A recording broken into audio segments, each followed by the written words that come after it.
Hey y'all, and good morning, because I'm getting ready. Y'all ever want to have one of those mornings where you're like, if I'd done this, I could have done that? Like I have some blue tassel earrings that would go great with this top, but they'd look better with white pants, and I got on black. And I finally got in my new Chanel Tintination. Um, it's my favorite all-time fingernail polish color of the pinks. And it's a true magenta. It's like a pink red, like it should be. And so I went ahead and put on, I've taken off my nails, my false nails, gel nails, because the glue seemed to bother me. So I'm going to let my nails be my nails for a while. But I needed a hardener and a conditioner, so I got this Magic Nail. And so I put 2 coats of that on, and then I put this on. And then I put this shirt on this morning, and this is my second favorite, if not my first favorite, all-time color. And, hello, it matches my shirt. Why didn't I do that? I might.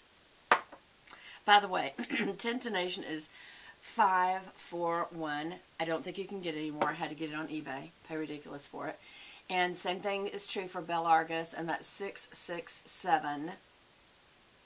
And again, I don't even think you can get it. That's how much I love it. I buy it on eBay. It does that for their fingernail polish. Okay, and because of this color, again today, I chose the It Cosmetics. This is one of the, I think, like the first palettes that had anti-aging in it. That's what got my attention. It has that perfect color blue right there. So I'm going to run that under my lashes. How y'all doing? And I've lost all my rings. I think I took them off downstairs somewhere. So I just threw this one on. I still have yet to get my wedding band done. I'm going to wait for my tax return for that, because this arthritic knuckle or something, and also the poochiness right here, is from me for years wearing a double wide band. Like it had a wide diamond band and a wide wedding band. And I wore it for years. And then my husband got me a, what do you call it, anniversary band. Well, most people, that would have been what my engagement ring looked like, because I wanted a band, not a solitaire. So he just got me a smaller version of it as a band underneath. And because of that thick band, and I was noticing this, I started wearing that, just the little one. Well, actually, I wore that with my wedding band. So I was like a stack of bands. And then when I noticed this is starting to get poochy right here, just pooching out more, I stopped wearing my wedding band. I started wearing my anniversary and engagement ring band. And then I started noticing I wasn't able to get it off at night. Or I don't take my rings off every night. That's the whole thing. I never took it off. But one time when I was trying to clean it one night, I took it off. I couldn't get it off. And then when I had that surgery, I don't know if y'all remember, they had to cut it off. And that's when I realized I had probably caused this knuckle to be arthritis, which is kind of funny. I don't know what causes arthritis, but anyway, I thought it was a breakdown. That would have been a pooch up. I don't know. I've already put on my Chanel Le Lift moisturizer, which is the best of all the rest. I'm going to buy some more. I know it's good, and it's expensive. I mean, and this has been good, but nothing compares. Did I put that? Oh, I did. I was wondering where that was.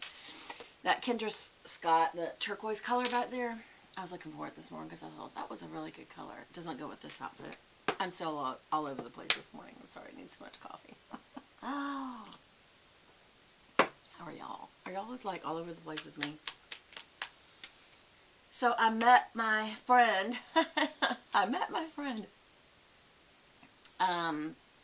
Last night, who found out she had breast cancer and took over a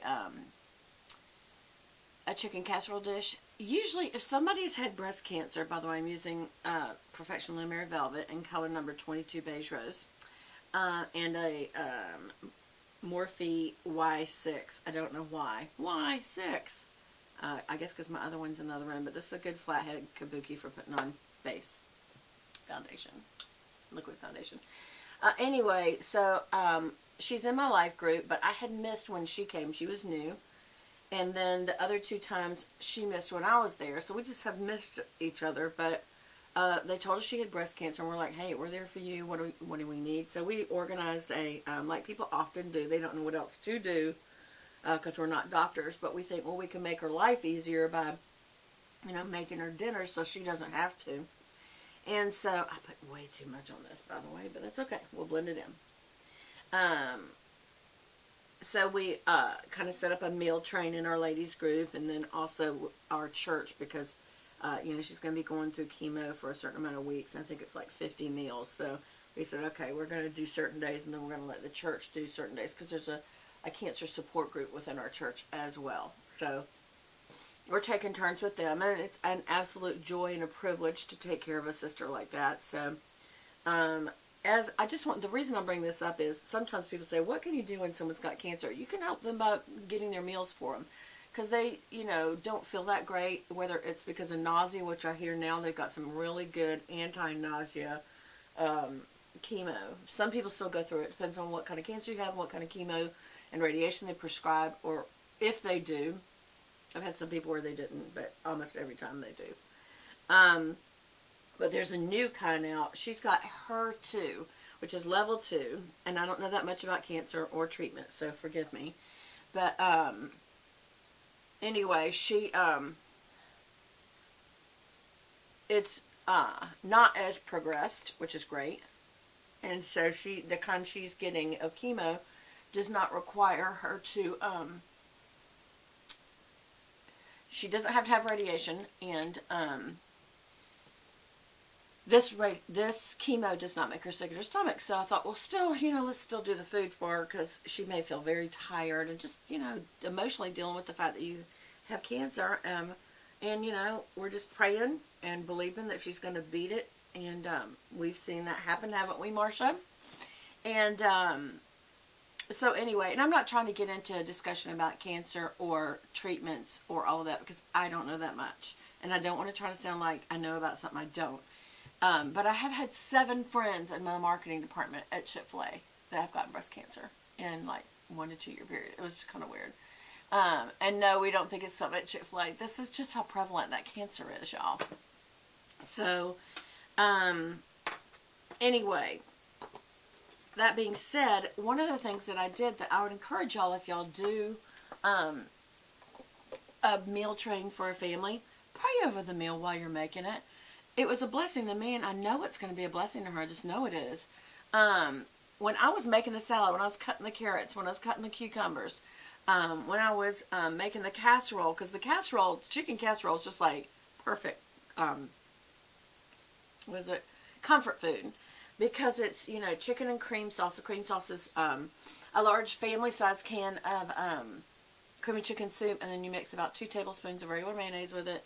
I put in a couple sprinkles of, and I mean only sprinkles, of curry to give it a rich, savory taste. And then I mix that with long grain wild rice and garden rice, which has the vegetables. These are the pouches, the heat pouches you can do for 90 seconds. And then I have boiled chicken, and the reason I do that is because when it's finally boiled and you cool it off, you can pull it apart like pulled pork. You just pull it apart. It's a little bite size. So when you mix the cream sauce, the rice, and the chicken, and also I put in about a head of broccoli. When it cooks down, it's almost nothing. And this time I did leave a little bit of the tails, because I've learned that the tails are where all the vitamins and nutrients are. And I don't over boil it, because you want to get all those vitamins and nutrients out of it. But and I chop it up in little teeny pieces and put that in. So she's got her greens, she's got her protein, and she's got definitely some fats and sodium because of the soup. But the whole reason, on the rice, I use long grain and wild rice, and then of course the garden rice has a few little vegetables mixed in, but like peas and carrots. But it makes it where they don't have to go make a bunch of sides, where you can just literally take out a dollop of it, put it on a plate, heat it in a microwave, and you've got to feed your kids, because it's pretty much so simple that kids like it. So, and it also doesn't have too strong of a taste of anything. I think, like I said, I put in just curry is a very strong spice, And so it's very rare that I would use it, but the only reason I do it just a couple sprinkles. The recipe, my mother used to make chicken divan. That's what gave me the idea of putting it in there. Is a quarter teaspoon. I don't even put in that much, just 2 sprinkles. But you can barely taste it. There's like a sense of a savoriness about it that people are like, gosh, this is so delicious. I'm like, believe it or not, it's probably the curry. But because otherwise it'd be kind of bland. You want it to be bland. You don't want to have too strong of flavors with people you don't know what their eating type is or whatever. So anyway, and then I made a salad to go with it, and it's like, you know, as I made all this stuff, I prayed over the stuff, and I got to tell you guys that it was a blessing to me.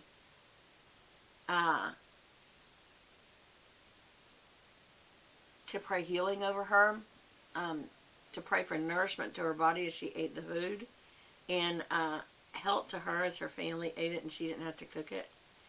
Her husband is a traveling husband, so this is a really hard time on them. I don't know if he could do FMLA. I don't know. They'll check all that out, I'm sure. Hold on.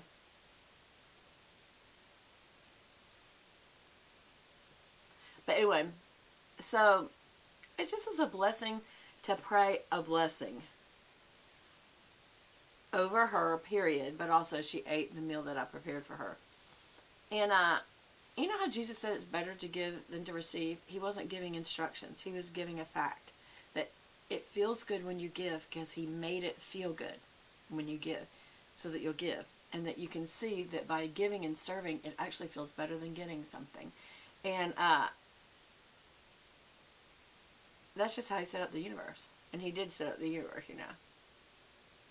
People forget that was Jesus' job. God was 3 persons, and Jesus' role in this, God spoke. Jesus is the incarnate word on earth. So what does that tell you he was before earth? God's actual word.